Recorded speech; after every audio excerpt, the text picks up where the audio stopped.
Welcome everyone. This is The Gilded Age, a new TV show set in 1880s New York City. The mastermind behind the show is Julian Fellowes, the same man we have to thank for Downton Abbey, one of my absolute favorite shows. Sounds promising, right? Now, the late 19th century is a super interesting time in terms of classic menswear. Certain dress codes were established, the bowler hat and the sack suit became popular, but it was also more experimental than today, with colorful waistcoats and a wide variety of hats. Let's have a look at what the show has to offer and compare it to some museum pieces and fashion plates of the time.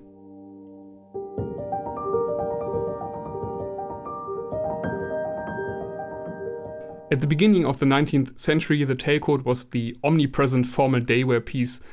By the end of the 19th century, the tailcoat had been replaced in this role by the black frock coat. While the overall appearance of the frock coat in the show seems legitimate and even the material looks like an appropriate heavy flannel, I noticed heavily padded and slightly roped shoulders, which means that the natural shoulder line is slightly straightened and that you have this bulge at the edge of the shoulder. This looks like a traditional garment made with modern methods.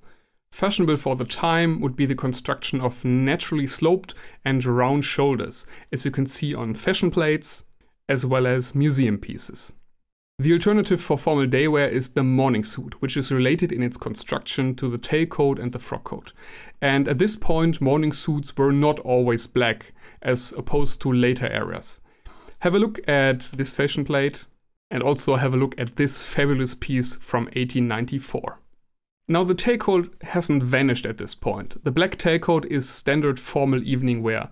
However, the dress codes we know today have yet to be established.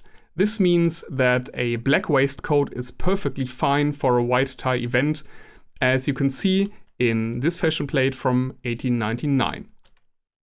However, again, I need to criticize the modern roped shoulder construction of the tailcoat in the show.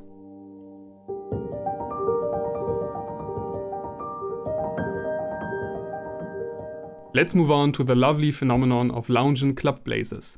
These are surprisingly colorful compared to the other menswear garments, but that is absolutely correct for the time, and these possibly display the colors of an Ivy League university club.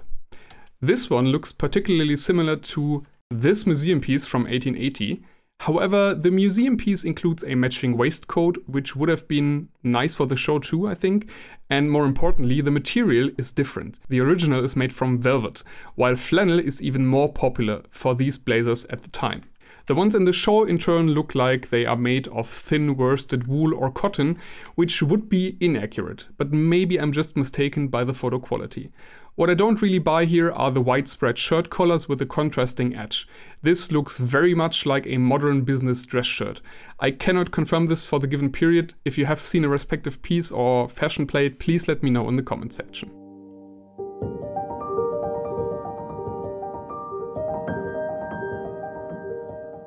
Ah, waistcoats, even though the word vest is more suitable since the show takes place in the USA.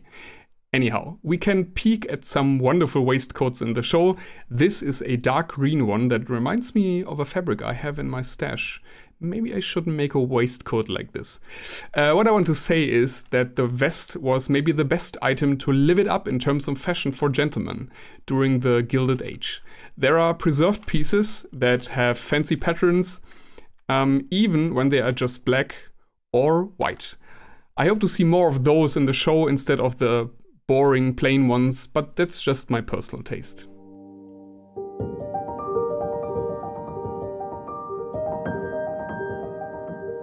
Now, the top hat has been around for quite a while. By the 1880s, the black silk top hat with almost straight sides and a moderate brim was the absolute standard for men in the streets. This is particularly true for businessmen in the city, which seems to be an important focus of the whole show. The ones in the show seem to match museum pieces like this from 1875 and top hats depicted on fashion plates here, still varying in shape and height. A special version of the silk top hat, by the way, is the opera hat or chapeau claque that can be collapsed. This makes it easier to store it somewhere during a theater visit. I haven't spotted one in the show trailers though, but maybe we will get to see one at some point. Another type of hat that was very popular in the USA during this time was the bowler hat. London hatters Lock & Co. claim to have commissioned the first bowler hat in 1849 for a gentleman that found the top hat impractical on horseback. The result was more aerodynamic than the top hat. No wonder it was also very popular in the Wild West. I spotted a rather high bowler here, which matches the shape of this one from 1880, but lower variants were around too. Finally, we get to see some straw hats. The boater is for sure the most popular one. The gentlemen wear these to the more sportive summer events. For comparison, this one is from 1875. Boater hats remained popular until the 1950s or 60s, I'd say, and didn't really change. A very interesting piece is this straw cowboy hat. I couldn't find a historical piece, but I can say that it seemed to be common practice to make straw versions of established hat types. This is a straw top hat from 1870, for example.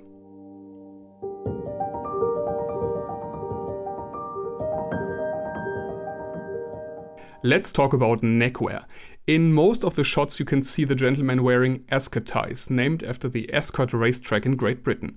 It is more or less the predecessor of the necktie we still wear today. However, the actual shape still varies a lot. Something else that varies is the style of the tie knot. This here is a rather loose knot, which makes the tie pin really necessary. Next to it you can see a similarly knotted museum piece from 1885. And this is a tie knot that is probably a four-in-hand, which makes it look like a modern necktie. Here the pin is not necessary, but worn for decorative reasons or by habit. And here is a similarly tied museum piece from 1890. Bow ties can be seen in day wear. This is a black tie next to a museum piece from 1890.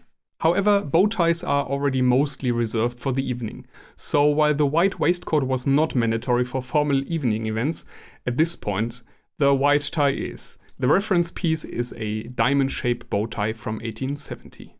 I think you can really see that fashion is a focus of the show. It conveys a good impression of the era as far as I can tell from the short snippets.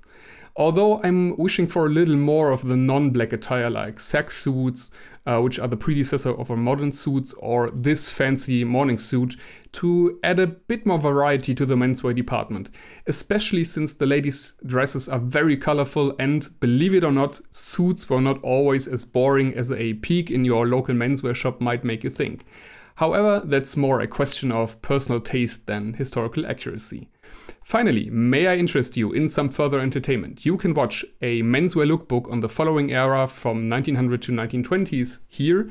Then we have a short video on the concept of understatement coined by Beau Brummel during the Regency era. Here we have a sewing video about a man's corset from 1899, and then there is a short video about waistcoats in general. Don't forget to subscribe, like and share it with your friends that might fancy the show too. See you next time. Bye.